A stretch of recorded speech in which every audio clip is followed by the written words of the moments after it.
The ancient Greeks seem to have invented everything we use today: maps, theater, olive oil, the Olympics, philosophy, yo-yos, robots, and even professional pregnancy management. We love digging into the secrets of the ancients, so we thought we'd share some wow facts about Hellas, one of the world's greatest civilizations. The Greek alphabet was developed in the early 8th century BC, and it was the first in the world to have symbols for vowels. Yo-yos were invented in ancient Greece. The first mention of this toy was dated 440 BC. Yo-yo was made of wood, metal, or painted terracotta discs and was simply called a disc. When a child came of age, these toys were sacrificed to certain gods. Speaking of gods, the main ancient Greek pantheon is considered Zeus, but this is not quite correct. The fact is that Hellas was not a single-state formation. It was a system of polis, which did not depend on each other, and each polis had its own cult. For example, Zeus in Dodona and Olympia, Apollo and Delphi and on Delos, Athena, in Athens and Lindos, Hera in Argos, and on Samos, Asclepius in Epidaurus. In ancient mythology, there was no concept of good and evil. Revered gods and heroes often committed rather unsightly deeds. Heracles stole a jewel from a woman in love with him, and Achilles quarreled with the king because of a girl and abandoned his comrades in the midst of the Trojan War. One of the favorite Greek gods is Dionysus, the patron of fertility. In his honor, they organize noisy festivals, Dionysia. Their participants organized processions with treats and dressed in goat skins. From the latter custom came the word tragedy, tragos, goat, ode, song. And the word comedy came from the word komos, which means procession of revelers. Another holiday adored by the Greeks was the Olympic Games. They loved them so much that they chronicled them. The iconic event was held once every 5 years in July. Thus, the first year of the first Olympiad began in July 776 BC, the second year of the first Olympiad in July 775 BC, and so until the next Games in 772. The Games lasted 5 days, and a month before they began, all military conflicts in Hellas were banned, all so that visitors could safely reach the venue of the competition. Athletes performed without clothes, which is why women were not allowed to attend the Olympic Games, neither as spectators nor as participants. They could, however, participate in absentia. The Spartan princess Caniska even managed to win the competition without ever appearing there. Her horse harnesses were the first to finish at the Games in 396 and 392 BC in the chariot 4 races, and the winner was considered to be the one who owned the horses. The myth that Sparta got rid of sickly boys is one of the most widespread. About it wrote the ancient Greek historian Plutarch, but according to recent data, he distorted the information to please the political elites of the time. Archaeologists conducted excavations in the very gorge where the remains were supposedly to be and found no evidence of Plutarch's words. That said, Spartan upbringing was very harsh indeed. At the age of 7, boys were sent to special military camps. Children slept on straw bedding. Boys were constantly engaged in physical exercises, learned to wield a sword and throw a spear. They had to find their own food. One of the traditional dishes of the Laconians was the so-called black chowder.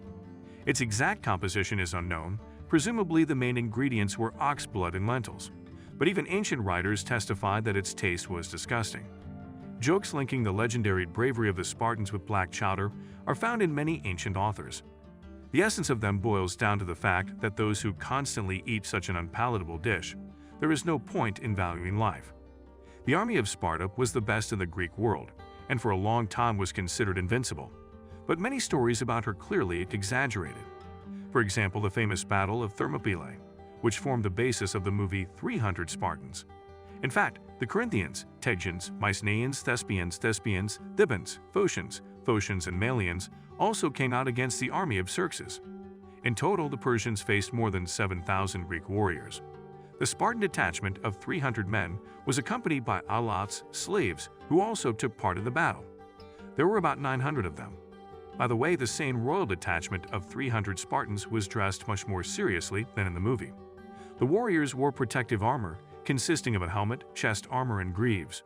The protective armor weighed up to 30 kilograms. In ancient Greece, not only 300 Spartans, but also the sacred unit from the city of Thebes gained special fame. By the way, it was the first time he was able to defeat the Spartans, who were considered invincible. But the main feature of the Theban detachment is that it consisted of love couples who took an oath of allegiance over the tomb of Iolaus, the charioteer and friend of Heracles. Ancient Greeks in general were very sensual and sensitive people. They had 4 kinds of love: eros, passion, philia, a word that is sometimes translated as friendship, meaning the disposition and attraction of people to each other; storge, relational love, such as that felt by parents for their children; agape, sacrificial, selfless love for one's neighbor. Marriages for love were rare.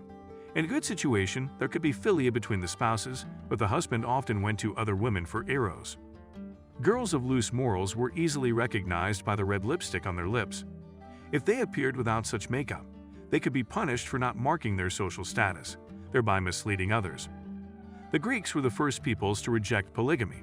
At the same time, celibacy was severely punished. A man who did not marry before the age of 35 had to pay a tax. In Sparta, the authorities forced bachelors in winter to go around the central square singing a scandalous song, explaining why they did not want to marry. The position of a married woman in Hellas was dependent on her husband. They had no right to vote, could not own land or inherit property, and were highly discouraged from appearing alone in the street.